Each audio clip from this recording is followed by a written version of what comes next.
পৃথিবীতে এমন একটা কিতাব আল্লাহ দিয়েছেন, এই কিতাবের ক্ষমতা আছে এরকম যে আপনাকে হেদায়েত দিতে পারে। নাকি এখন নেই? এখন আছে। তাফসিরে আমি ব্যাখ্যায় পড়লাম ফি জিলালিল কোরআন, মুফাসসির লিখেছেন এই পৃথিবীতে কেউ যদি কোরআনে কারিমের কাছে সত্যি মন নিয়ে যেতে পারে, সূর্যের আলো যেমন সবাই পায় না, কোরআনের হেদায়েত সবাই পাবে না, তার মন থাকা লাগবে। ওর যেমন চোখ থাকা লাগবে, আমারও মন থাকা লাগবে। গিরিশচন্দ্র সেন, এই লোকটার পুরা জীবনী আমি পড়ে দেখেছি। ওরা কোরআন শরীফের শুধু বাংলা অর্থ করে না, ও তাফসিরও একটা লিখেছে। আমার ভাইরা, এই আয়াতের পক্ষে আমি একটা হাদিস পেয়েছিলাম। বিশ্ব নবী বলেন, মানিত্তাবাআল হুদা বিগাইরিল কোরআন আদাল্লাহুল্লাহ। তিরমিজি শরীফের হাদিস। কোন মানুষ যদি কোরআন বাদ দিয়ে পৃথিবীর কোন জায়গায় ভালো হওয়ার নিয়েতেও যায়, আল্লাহ নিজে তাকে দায়িত্ব নিয়ে গোমরা বানিয়ে দেয়। শব্দটা দেখেছেন, আদাল্লাহ। এখানে আলেম আছে অনেক। আদাল্লাহ ইউদিল্লু বাবে ইফআল থেকে এসেছে। বাবে ইফআলের খাসিয়াত হচ্ছে 9টা। এর 1 নাম্বার খাসিয়াত, এখানে বাংলা অর্থ দাঁড়িয়েছে এইটা। আপনার নিয়ত হয়তো ভালো ছিল, কিন্তু সেখানে কোরআন ছিল না। আপনার যতই ভালো নিয়ত থাক, আপনি যত ভালো নিয়তে সেখানে থাকেন না কেন, যে আমি তো ভালো নিয়তে আছি, কিন্তু কোরআন সেখানে নেই, কোরআনের কর্মসূচি সেখানে চলে না। এই জন্য নিজে আল্লাহ দায়িত্ব নিবে আপনাকে গোমরা বানিয়ে দিতে। এবার আপনি জবান খুলে বলবেন, হেদায়েত দেওয়ার একচ্ছত্র মালিকানা হামজার। এখানে পাগলকেও জিজ্ঞাসা করলেও যদি কথা বলতে নাও পারে, তাও আল্লাহকে দেখাবে। হেদায়েত দিতে দুনিয়ায় কেউ পারে? নবীকেও আল্লাহ হাতে দেয়নি এটা, তাহলে নবী নিজের সবাইকে দিয়ে দিত। এটা আল্লাহ শুধুমাত্র নিজের হাতে রেখেছেন, যেন কারো হাতে যেহেতু এটা নেই, আল্লাহ বলেন আদাল্লাহুল্লাহ, আমি নিজে দায়িত্ব নিলাম তোকে খারাপ বানিয়ে দেব। তাহলে আজকে থেকে হাদিস মানা যায় না। নবী যদি দল্লা শব্দ দিতেন, সুলাসি মুজাররদ থেকে যেটা এসেছে, দল্লা ইয়াদিল্লু, আদাল্লা ইউদিল্লু, এটা বাবে ইফআল, দল্লা ইয়াদিল্লু, সুলাসি মুজাররদের কায়দা। এটার বাংলা অর্থ আসতো এমন যে আপনি নিজেই নিজেকে খারাপ বানিয়ে ফেলেছেন, কিন্তু আপনি নিজেকে খারাপ বানাচ্ছেন না, আপনাকে খারাপ বানানো হচ্ছে। কে বানাচ্ছে? কেন? কারণ যেখানে কোরআন নেই, যালিকাল কিতাব, আলিফ লাম দিয়ে আল্লাহ নির্দিষ্ট করলেন। এরপরও কোরআন যেখানে নেই, আপনি সেখানে গেলেন কেন? এজন্য আজকে সিদ্ধান্ত নেওয়ার সময় এসেছে। এই ময়দানে শুধু আসা আর চেহারা দেখানো না, কিছু নিয়ে বাড়ি যাওয়া লাগবে। বাংলাদেশে যেই পীরের দরবারে কোরআন নেই, কোরআনের কর্মসূচি নেই, কোরআন বাস্তবায়ন করার কোন কর্মসূচি সেখান থেকে আসে না, ওই দরবার যদি আমার বাবাও কায়েম করে, আমি ওই দরবারে নেই,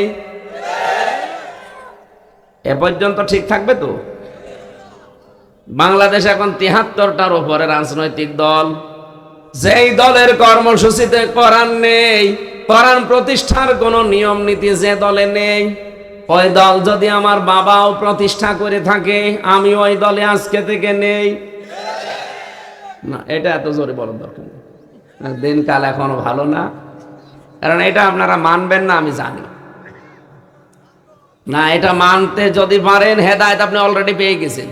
যে কোরআন যেখানে নেই, ও দল যদি আমার বাবাও প্রতিষ্ঠাতা হয়, আমি ওই দলে নেই। কারণ আমি আমার ভালো হওয়ার নিয়তেও যদি থাকি, যে না দলটা তো ভালো, কাজ কারবার ভালো, কিন্তু কোরআন শরীফের কোনো কর্মসূচি সেখানে নেই, আমি যদি ভালো নিয়তেও থাকি, আমাকে খারাপ বানাবে কে? বলেন বলেন। তাহলে এই নিয়ত যারা করে ফেলেছেন, এরকম দরবারে থাকবেন না, এরকম দলে থাকবেন না, তারা শুধু হাত তুলে দেখান তো। এই আন্দাজে হাত তুলবেন।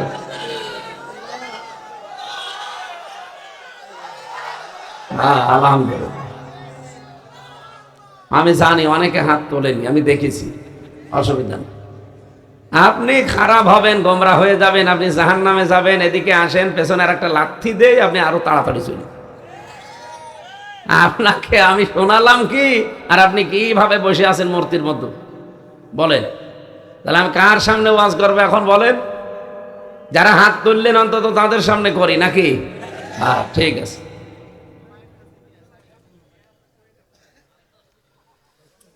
যেহেতু এমন কিতাব আমরা শুনতে এসেছি, আল্লাযীনা ইয়াসতামিউনাল কওলা ফায়াত্তাবিউনা আহসানা উলাইকাল্লাযীনা হাদাহুমুল্লাহ ওয়া উলাইকা হুম উলুল আলবাব। সূরা জুমারের 18 নম্বর আয়াতে আল্লাহ বলেন, যারা আমার এই কোরআন থেকে উত্তম কথাগুলো শ্রবণ করে, ফায়াত্তাবিউনা আহসানা, শুধু শ্রবণ করে শেষ করে দেয় না, এগুলো অনুসরণের সিদ্ধান্ত নিয়ে ফেলে। আজকে আমরা যতটুকু শুনবো যেগুলো ভালো কথা, উত্তম কথা, মাস্ট বি ওগুলো মানার সিদ্ধান্ত নিয়ে ফেলবো। উলাইকাল্লাযীনা হাদাহুমুল্লাহ, আল্লাহ বলেন এরকম মানুষদেরকে আমি হেদায়েত দেব। কয়টা গুণ পেলাম? যারা আল্লাহর এই কথাগুলো শুনবে আর যারা এটা মেনে নেওয়ার সিদ্ধান্ত নিয়ে ফেলবে, আল্লাহ বলেন তাদেরকে আমি আল্লাহ নিজে হেদায়েত দান করব। উলাইকা হুম উলুল আলবাব, আর এরাই হচ্ছে আমার বান্দাদের ভেতরে বুদ্ধিমান। সুবহানাল্লাহ বলতে পারেন না? এখন যারা শুনতে এসেছি, সত্যি সত্যি কোরআন যেহেতু সবাইকে হেদায়েত দিতে পারে, কিন্তু আমার নিচের একটা যোগ্যতা থাকা লাগবে। এই গিরিশচন্দ্র সেন, এই লোকটা নরসিংদী জেলায় বাড়ি। আমি নিজে গেছি তার বাড়ি দেখতে। সারাটা জীবন কোরআন পড়েছে বেশি আমাদের চাইতে, বুঝেছে বেশি আমাদের চাইতে, লিখেছেও বেশি আমাদের চাইতে। এখানে স্টেজে যত আলেম বসে আছে, যারা আশপাশে চেয়ার পেয়েছেন, এখানে জ্ঞানী গুণী যারাই আছেন, কেউ গ্যারান্টি দিতে পারবেন না, আমি নিজেও না, যে পড়া কোরআন শরীফের প্রতিটি শব্দের অর্থ আমার জানা আছে। কেউ পারবে না। আমারও এখন ক্ষমতা নেই। আমি পড়াটা পড়েছি কতবার আমার নিজেরও হিসাব নেই, কিন্তু আমার মনে নেই। বলেন তো, এতবার আমি স্টাডি করার পরও এখন প্রত্যেকটা শব্দের অর্থ আমার মনে নেই। অথচ লোকটা হিন্দু মানুষ। চিন্তা করে দেখেছেন তাহলে আমার চাইতেও পড়িছে কত বেশি। আমার কোরআনের ওপরে অনার্স মাস্টার্স করা, আমার কামেল করা কোরআন নিয়ে, এরপরও আর প্রতিটি শব্দের অর্থ আমার মনে নেই। অথচ কতবার এক একটা শব্দের অর্থ পড়েছি আমি নিজেও জানি না। এত সূক্ষ্ম মেধা আল্লাহ আমাকে দিয়েছে যে 6 মাসে আমি কোরআন শরীফ মুখস্থ করেছি। 6 মাস লেগেছিল মাত্র আমার পুরা কোরআন মুখস্থ করতে। তাও আমি আয়াত, পারা, পৃষ্ঠা, লাইন, রুকু, সূরার নাম সব এভাবে পড়েছি, শুধু হাফেজি না। এত তাড়াতাড়ি সূক্ষ্মভাবে মুখস্থ করে দাঁড়িয়ে পড়া 30 পারা শুনিয়ে দিলাম। এত মেধা থাকার পরও লোকটার সাথে আমি পারলাম না। শুধু আমি একা না, এখানে কেউ পারবেন না। গিরিশচন্দ্র সেন আমাদের চাইতে কোরআন পড়েছিল আরো বেশি, লিখেছিল আমাদের চাইতে আরো বেশি। বলেন বলেন, কিন্তু হেদায়েত পায়নি। মারা যাওয়ার পরে তারা আমাদের মতো কবরে দেয়নি, তারা আগুন দিয়ে পুড়িয়ে ফেলেছে। কেন? কারণ তার মন ছিল না। এত পড়ে, এত বুঝে, এত লেখার পরে, এত সম্পর্ক কোরআনের সাথে, এরপরও হেদায়েত আল্লাহ দেয়নি। কারণ হেদায়েত পাওয়ার জন্য মন থাকতে হয়। আপনার যদি মন তৈরি না হয়, আমির হামজা না, কাবার ইমাম এসে ওয়াজ করলো, আপনার কিছু হবে না। এই জন্য 1-1.5 ঘন্টা যদি কথা বলিও, মন তৈরি করেন আগে, যে যা বলছে এটা হামজার বাবার কথা না, এটা আমার নিজের জন্যই বলছে। ফামান সুহসিহা আনিন নার ওয়া উদখিলাল জান্নাতা ফাকাদ ফাজ। সূরা আলে ইমরান 185 নম্বর আয়াত, মাঝের অংশে আছে। 4 নাম্বার পারার 13 নাম্বার পৃষ্ঠার 12 নাম্বার লাইনে পাবেন। রব্বুল আলামিন বলেন, ওই লোকটার জীবন সফল।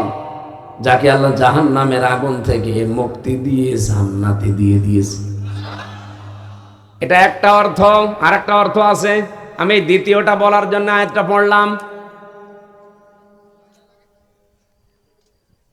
তাহলে একটা অর্থ বুঝলেন, আসল সফলতা বিফলতায় দুনিয়ার জীবনে না, এটা পাওয়ার জন্য মরণের পরে আখিরাত। আর দুনিয়ার জীবনে কোনটা? রব্বুল আলামিন যেহেতু ফাকদ ফাস দিয়েছেন, দুনিয়াতে আপনি যখন দেখবেন জাহান্নামের যে কাজগুলো আছে এগুলো আস্তে আস্তে আপনি ছেড়ে দিতে পারছেন, আর জান্নাতের কাজগুলো একটা একটা করে ধরতে পারছেন, তখন বুঝবেন আল্লাহ আপনার জীবন সফল করে দিচ্ছে। আপনি নিজের সাথে মিলান তো। আগে চুরি করতেন, এখন করেন না। আগে নামাজ পড়তেন না, এখন পড়েন। আগে বোনকে ফাঁকি দিয়েছিলেন, এখন আর দেন না। আগে স্বামীকেও ফাঁকি দিয়েছিলেন, এখন আর দেন না। আস্তে আস্তে যে ফিরে আসতেছেন, আপনি বিশ্বাস করতে পারেন আল্লাহ আপনার জীবন সফলতার দিকে নিয়ে যাচ্ছে। আল্লাহ হেদায়েত দিচ্ছে কিনা আপনি নিজেই তার প্রমাণ। আমার কাছে এসে জিজ্ঞাসা করা লাগবে না। আপনি কি নিজের দিকে তাকাবেন আর মনের দিকে তাকিয়ে দেখবেন আপনি আসলে হেদায়েত পাওয়ার যোগ্য কিনা। যেহেতু এত বড় দামি নিয়ামতটা আল্লাহ যারে তারে দেয় না, আল্লাহ পাক এটা দান করে তাদেরকে যারা এটা পাওয়ার যোগ্য। আমাকে এমন ভাবে তৈরি করা দরকার এখন থেকে, আল্লাহ যেন দয়া করে এত বড় নিয়ামত হেদায়েত আমারে দান করে দেন। আমরা যেহেতু কোরআন শুনতে এসেছি, কোরআনে কারীম সম্পর্কে যে কথাটা জানালাম, এক কথা জবাব দিচ্ছি। এদিকে তাকান। হেদায়েত দেওয়ার একচ্ছত্র মালিকানা তাহলে কার? আর ওই ক্ষমতাটা আল্লাহ কাকে দিয়েছেন? কোরআনকে। বলেন বলেন। এর ভেতরে পাওয়ার আছে, কিন্তু আমার একটা জিনিস থাকা লাগবে, মন।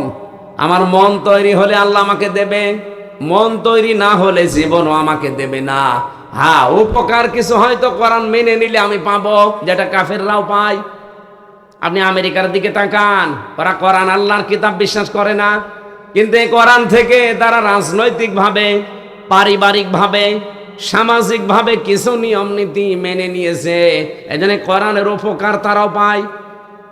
কোরআনে আছে আর রিজালু কাওয়ামুনা আলান নিসা, এ পৃথিবীতে নেতৃত্ব দেবে পুরুষ আর মেয়েরা হবে তাদের আজ্ঞাবহ। এটাকে আমি বানালাম। সূরা নিসার 34 নম্বর আয়াতের প্রথম অংশে আছে। 5 নম্বর পারার 2 নম্বর পৃষ্ঠার 10 নম্বর লাইনে পাবেন। এই আয়াতটা হয়তো আমরা বিশ্বাস করে কিন্তু মানি না। আমেরিকা আজ 236 বছরে আয়াতটা মেনে চলছে। এই জন্য ট্রাম্পের মতো একটা মাতালকে তারা দায়িত্ব দিয়েছে, কমলা হ্যারিসের মতো একটা বড় শিক্ষিতা মেয়েকে দেয়নি। কারণ পুরুষ হবে নেতৃত্বদাতা, নেতা। নেতৃত্ব দেওয়ার জন্য পুরুষকে আল্লাহ বানিয়েছে, আর মেয়েরা হবে তাদের আজ্ঞাবহ। ওরা জাতে মাতাল হলো তাহলে ঠিক আছে। এই আয়াতের ব্যাখ্যায় একটা হাদিস পড়েছি, লা ইয়াফলিহা কওমুন ওয়াল্লাহু আমরহুম ইমরাতুন। ওই জাতি কখনো সফল হচ্ছে না, হবে না, যেই জাতির নেতৃত্বে আছে কোনো মহিলা। দেখেন তো, ওরা মাতাল না, জাতে মাতাল, তাহলে ঠিক আছে। এই জন্য তো পৃথিবীতে দাঁড়িয়ে আছে। আর আমরা জাতেও মাতাল, তাহলেও মাতাল। 54 বছরের ভেতরে আপনি বলেন নিজের বিবেক দিয়ে এই দেশটা নেতৃত্ব দিয়েছে, চালিয়েছে পুরুষ মানুষ বেশি না মহিলা? এমনকি বিরোধী দলেও যারা ছিল তারাও মহিলা। এমন বিরোধী দলীয় নেত্রী পেয়েছিলাম, আমার মনে হয় ঠেলা দেওয়া লাগে না, আগেই পড়ে যায়। রওশনের সাথে এর যা শরীরের অবস্থা, একে বিরোধী দলীয় নেত্রী হওয়ার মতো। আমার ভাইরা, আমি যে কথা বলতে চাই, ওরা কোরআন মানে না, বিশ্বাস করে না, কিন্তু যতটুকুই দেখাচ্ছে ততটুকু উপকার পেয়েছে। ওদের পারিবারিক জীবনের দিকে তাকান, বিয়ে আল্লাহর হুকুম, রাসূলের সুন্নাহ। ওরা কোরআন মানে না, কিন্তু এইটা একটু মেনে নিয়েছে। এই জন্য আজ বিশ্বের বিভিন্ন দেশে বিয়ে শাদীর বিকল্প আর কোনো কিছুতে যে মানব সভ্যতা টেকে না, এটা প্রমাণ হয়ে গেছে সামাজিক জীবনে। বাইরের দেশগুলোতে আমি গিয়ে দেখেছি ওরা এত উন্নত, কিন্তু রাত 9টা, 8:30, 9টার পরে আর মার্কেটগুলো খোলা রাখতে পারে না। এশার আজান আমরা দেই 8:30টায়, 8টা, 8:30টায় ওদের দোকানঘাটও সব বন্ধ হয়ে যায়। এত সিসি ক্যামেরা, এত উন্নত প্রযুক্তি, এত পাহারাদার, তারপরও ওরা পারে না কন্ট্রোল করতে। এই জন্য সন্ধ্যা নামার পরে বন্ধ করে দেয়। আর আমাদের বাংলাদেশে নরসিংদীর দিকে তাকান, বাবুরহাট, কাপুরের হাট, রাত 12টা, 1টা, 2টা, 3টা নেই, সারা রাত চলছে, কোটি কোটি টাকার বিক্রি হচ্ছে, কোনো চিন্তা নেই। হ্যাঁ, কিছু চিন্তা তো আছে, শুধু কোরআন না থাকার কারণে। এটা যদি থাকতো তাহলে 24 ঘন্টায় আপনার কাছে দিনের মতো মনে হতো। আমি মালয়েশিয়া বাংলাদেশের চাইতে প্রায় 5 ডবল বড়। এই মাথা থেকে ওই মাথা 3000 কিলোমিটার, 4000 কিলোমিটার গাড়ি নিয়ে আমি রান করেছি। দিন নেই রাত নেই, এই মাথা থেকে ও মাথা। আমার মনের ভেতরে একটা সেকেন্ডের জন্য কোনো ভয় আসে নাই, শুধু আল্লাহর ভয় ছাড়া। কারণ কোনো ডাকাতি নেই, কোনো চিন্তাই নেই। মালয়েশিয়া বিশ্ববিদ্যালয়ে যাবার পরে কিছু ছাত্র ভাইরা এসে বলছে, হুজুর এই যে মোবাইলটা এখানে পড়ে আছে, যদি এর পাশ দিয়ে বাংলাদেশ আর ভারতের কোনো লোকজন না যায়, এখানে সারা জীবন মোবাইল পড়ে থাকবে। 120টা দেশের ছেলে মেয়েরা এখানে আছে, শুধু বাংলাদেশ আর ভারতের লোক না গেলে মোবাইলের কিছু হবে না। কিন্তু এই দেশের লোক যদি যায়, মোবাইল আর থাকবে না। নিজেকে খুব ছোট মনে হচ্ছিল, আল্লাহ প্রথমে বাংলাদেশের নাম বলল।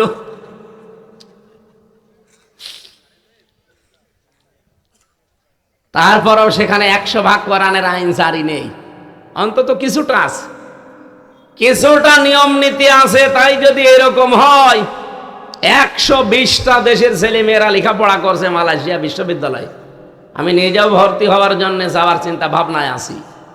বলেন, সেখানে শুধু আমারে জানাচ্ছে যে এই যে বড় বড় হলগুলো, কত হাজার হাজার ছেলে মেয়েরা এখানে আছে, মোবাইল পড়ে গেছে, কেউ তাকাবেও না, যার যার কাজ শেষে করছে। কিন্তু বাংলাদেশ আর ভারতের লোক যদি সামনে দিয়ে হেঁটে যায়, এই দুই দেশের ছেলে মেয়েরা হেঁটে গেলেও মোবাইল আর পাওয়া যাবে না, গায়েব হয়ে যাবে।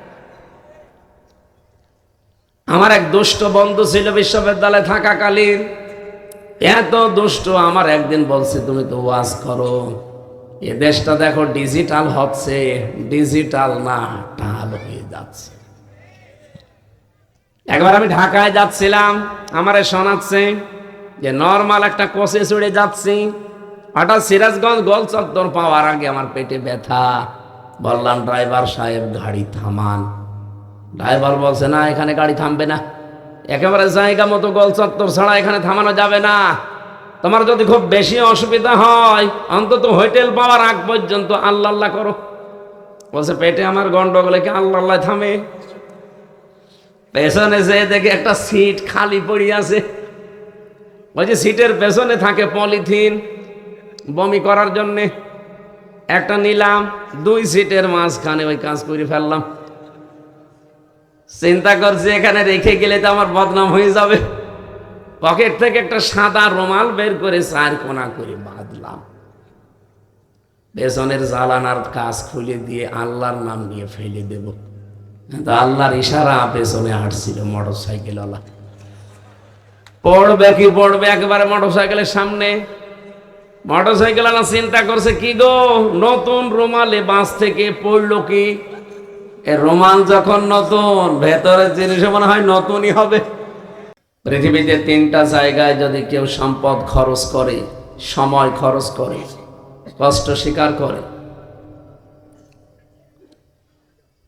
কিয়ামতের দিন আল্লাহ ওই সম্পদের, ওই সময়ের হিসাব নেবেন না। 1 নম্বরে, কেউ যদি কোরআনের পেছনে শ্রম দেয়, সময় দেয়, তার অর্থ সম্পদ খরচ করে, সে কোরআন প্রচারে হতে পারে, শিক্ষায় হতে পারে, কোরআন কায়েমে হতে পারে।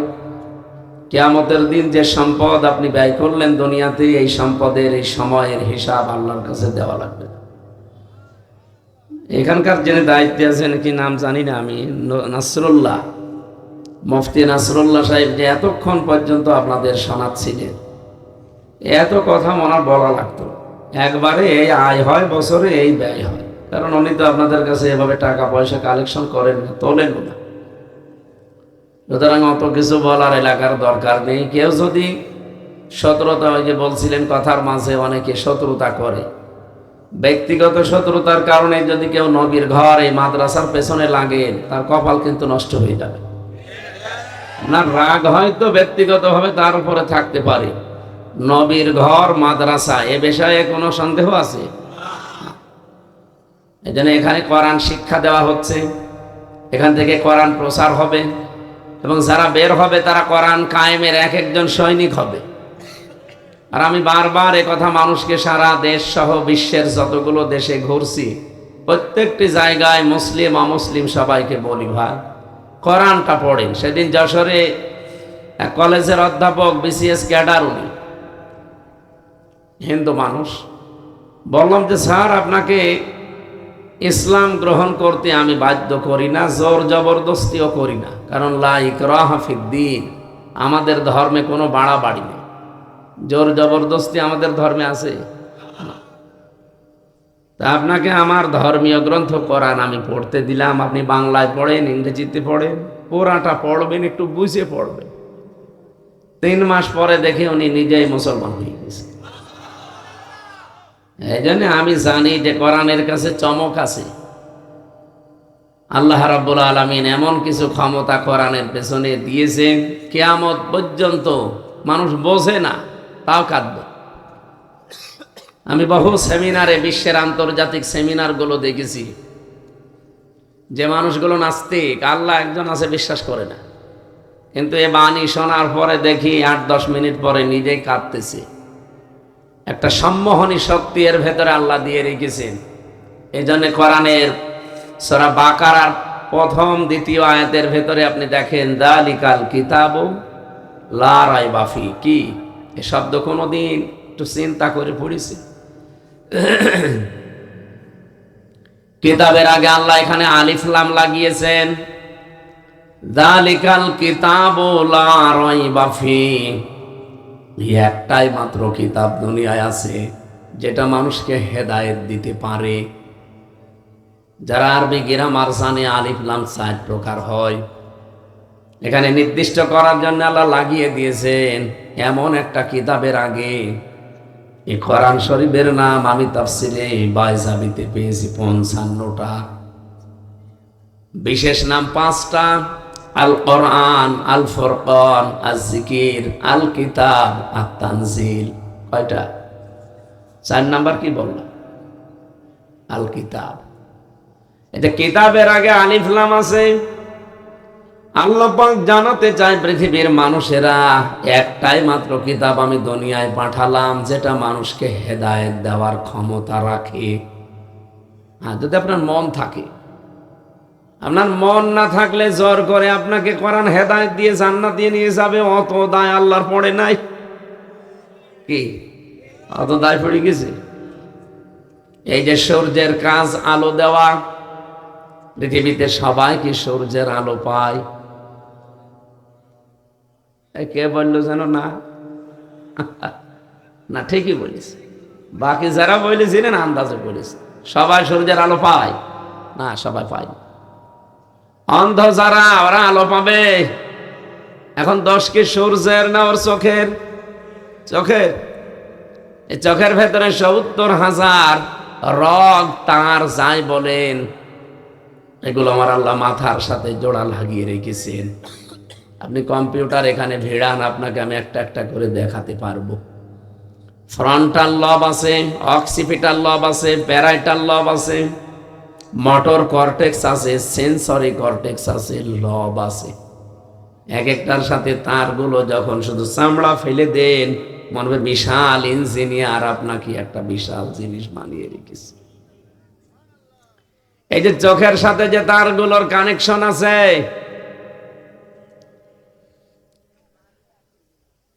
এই তারের ভেতরে বিজ্ঞান এখন দেখতে পাচ্ছে খুব বেশি হলো যেটা তিনটা এই রগ বা তার অকেজ হয়ে যায়, দুর্বল হয়ে যায়, আপনিও কালকে থেকে সূর্যের আলো আর দেখতে পাবেন না।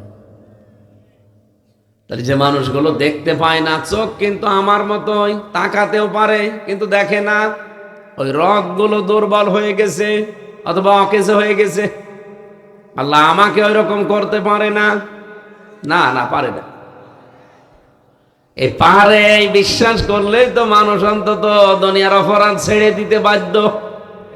পারে এইটাই তো আমরা মনে করি পারে। এই জন্য আজকের আলোচনার বিষয় সন্দেহ। আমি আয়াত তেলাওয়াত করার সময় দুইটা শব্দ একটু জোর দিয়ে পড়েছিলাম। কোন দুইটা মনে আছে না? সুম্মালাম ইয়ারতাবু, এটা আমি ডবল পড়েছি, আর একটু জোর দিয়ে পড়েছিলাম কারণ আজকের আলোচনার বিষয় এইটা। আল্লাহ বলে সুম্মালাম ইয়ারতাবু, তারা সন্দেহ করে না। আমার এই ৭০,০০০ রগের ভেতরে তিনটা রগ আল্লাহ অকেজ করে দিলে আমিও যে কালকে ওই অন্ধের মতো দেখতে পাবো না, এ ক্ষমতা আল্লাহর ১৫০০ বছর আগে ছিল, এখন আর নেই। এটা আছে কিন্তু আমাদের সন্দেহ আছে না। মানে আপনি বললে হবে, আজকের আয়াত বলবে যে হ্যাঁ সন্দেহ আছে। এই সন্দেহটা দূর করার জন্য শেষের দিকে আমরা একটা টান দিয়েছিলাম, উলাইকা হুমুস সাদিকুন। যতটুকু শোনেন, যদি 15 মিনিটও শোনেন, নিস্তব্ধ ভাবে শুনে বাড়ি চলে যান। আপনি 15 মিনিটই যথেষ্ট। এ পৃথিবীতে সবচাইতে বেশি বক্তব্য দিয়েছিলেন মুহাম্মদুর রাসূলুল্লাহ। তার উপরে এত সুন্দর বক্তব্য আজ পর্যন্ত কেউ দিতে পেরেছে? কেউ পারবে? তার জীবনের সবচাইতে বেশি কথা ছিল মাত্র 27 মিনিট। বিদায় হজের ভাষণে যে 14টা পয়েন্টের উপরে কথা বলেছিলেন, কয় মিনিট? এই 27 মিনিটে কি এমন কথা বললেন? আমি 14টা পয়েন্ট আমি মুখস্থ এখন সূরা ফাতিহার মতো শুনিয়ে দিতে পারবো, কিন্তু এর ভেতরে আল্লাহর নবী যা বলেছিলেন ওই 27 মিনিটে, কিয়ামত পর্যন্ত মানুষ শুধু এখান থেকে নিতেই থাকবে, শেষ হবে না। কি বলেছিলেন আপনি বলেন তো? আমরা 2-3 ঘন্টা ওয়াজ করি, আমাদের ভেতরে তো কোনো মাল নেই, তাহলে বলিয়ে যায় আপনি শুনিয়ে যান। আর নবীদের এক একটা কথা নিয়ে আজ ১৫০০ বছর চলছে, মানুষ গবেষণা চালাচ্ছে, গবেষণা করে করে ওখান থেকে বিভিন্ন জিনিস নিচ্ছে। আজ পর্যন্ত নেওয়া শেষ হয়ে গেছে? শেষ হবে? কোনোদিন শেষ হবে? তাহলে কি বলেছিলেন উনি, ওই রকম কথা বলা দরকার আমাদের। আপনি কথা কম বলেন, কিন্তু সেখান থেকে যেন এমন কিছু নিয়ে আমরা বাড়ি যেতে পারি যেটা আমার জীবনের মোড় ঘুরিয়ে দেবে ইনশাআল্লাহ। আমার যে কথা ছিল আল্লাহ রাব্বুল আলামিনের, নবীজির, এই দুইজনের কথার উপর কোনো সন্দেহ যেন আমাদের না আসে। আল্লাহর দৃষ্টিতে আমরা সত্যবাদী, এই শব্দটা সারা জীবন শুনছি যে সত্যবাদীদেরকে আল্লাহ ভালোবাসে, সত্যবাদীদেরকে সবাই ভালোবাসে। কি এটা কি? শুধু সত্য কথা বললেই মানুষ সত্যবাদী হয় না। এ পৃথিবীতে অমুসলিমদের সাথে আমি যখন মিশেছি, বাইরের দেশগুলোতে যে খ্রিস্টানদের সাথে, ইহুদিদের সাথে, বৌদ্ধদের সাথে, আমি বহু দেশে তাদের সাথে মিশেছিলাম। তাদের অন্য গুণ যাই হোক, একটা গুণ আছে, মিথ্যা কথা বলে না। এখন যদি প্রশ্ন করেন তাহলে ইসরায়েলের একই ইহুদি নাকি? বাইরের দেশে ইহুদিদের সাথে যখন দেখেছি এরা স্ত্রীকে খাস পর্দা করাচ্ছে, হাত মোজা পা মোজা পরানো, এত বড় বড় দাড়ি, মাথায় পাগড়ি দেওয়া, 4-5টা ছেলে মেয়ে বাচ্চা, কাঁধে হাতে, একটা এ কাঁধে একটা এ কাঁধে, একটা মাথায় একটা কাঁধে চলতেছে, একটা হাতে, আর ওর বর পেটে আর একটা, 5-6টা বাচ্চা। দেখলে মনে হবে যে বিশাল বড় কোনো আলেম হবে, বুজুর্গ, অথচ ইহুদি।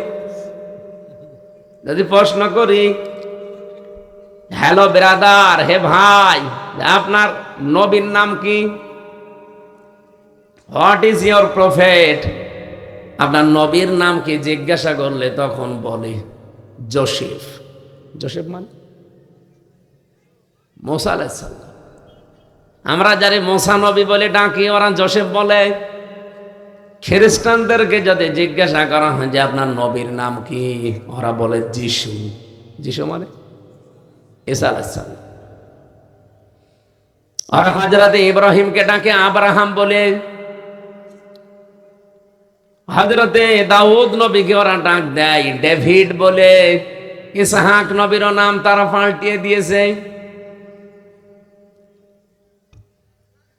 এই যে আচরণ দেখলে আপনি বুঝবেন না, মনে হবে যে মুসলমানদের বিশাল বড় কোনো বুজুর্গ আলেম হবে, কিন্তু লোকটা ইহুদি। হ্যাঁ, তারা আমাদের নবীকে মানে না। নবীজিকে না মানার কারণে আমরা তাদেরকে কাফের বলে ডাকি। ইসরায়েলের যে শয়তানগুলো, বিশেষ করে আমাদের পাশের রাষ্ট্রের যারা এখন মসজিদগুলো ভেঙ্গে ভেঙ্গে সব দখল করে নিচ্ছে, এই খ্রিস্টান কি এই মুশরিকরা, এই উগ্রপন্থী মুশরিক হিন্দু যারা, সব হিন্দু না, উগ্র যারা, সন্ত্রাসী যারা, জঙ্গি যারা, এরাই কিন্তু আল্লাহর ঘরগুলো আজ 8.5 মাস ধরে ভাঙতেছে। আপনি দেখেছেন কতগুলো ঘর ভাঙলো? গতকালকে একটা ভেঙেছে।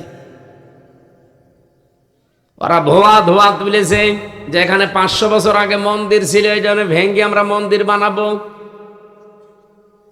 হিন্দু ধর্ম যে কোনো ধর্মই না, বিশেষ করে উগ্রতা, সন্ত্রাসী, জঙ্গি ধর্ম, এটা আজ বিশ্বে 257টা রাষ্ট্রে প্রমাণ হয়ে গেছে। মাইক্রোসফট নাম শুনেছেন? রিপোর্ট দিয়েছে যে এই পৃথিবীতে 257টা রাষ্ট্র আছে, সবচাইতে বেশি মিথ্যা কথা বলে ইন্ডিয়া।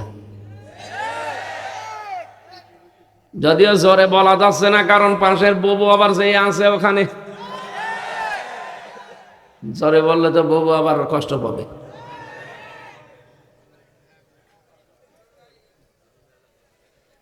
যাই হোক, বুবু আছেন একটু ভালো করে থেকে, এর কারণ ওদের তো চরিত্র ভালো না। এতদিন ওরা এই কথায় আমাদেরকে শোনাইতো যে আমাদের স্বামী স্ত্রীর সম্পর্ক। স্বামী স্ত্রীর সম্পর্ক হয় কি করে বলেন তো? এটা শয়তানও বিশ্বাস করবে, আর শয়তানও মানবে না, কারণ দাদা তো এখনো মুসলমানই হয়নি। কারণ আমাদের বুবু তো মুসলমান, আর মুসলমানের সাথে কোনো কাফেরের বিয়ে হতে পারে? মুশরিকের? হ্যাঁ, হতে পারে যদি সে মুসলমান হয়, তাহলে তারা আগে মুসলমানি দিয়ে কালেমা মালেমা পড়িয়ে এরপরে বিয়ে শাদী। এই জন্য জোরে তো বলতেও পারছি না এই মুশরিকদের। একটা রত্ন সেখানে পড়ে আছে।